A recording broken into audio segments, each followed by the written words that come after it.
শিবের দুহিতা তুমি আস্তিক জননী দেবী আয় মা ঝাপানের আসরে দেবী আয় মা। শিবের দুহিতা তুমি আস্তিক জননী চরত কাঢ় মনির পত্নী বাসকি ভগিনী দেবী আয় মা ঝাপানের আসরে দেবী আয় মা ঝাপানের আসরে তুলায় পড়ে কাতর হয়ে ডাকেছি তোমারে দেবী আয় মা।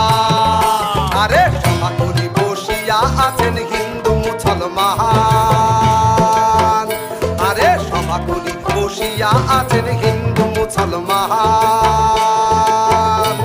আরে তোমার চরণে অথম আমি জানাইলাম সালাম, তোমার চরণে অথম আমি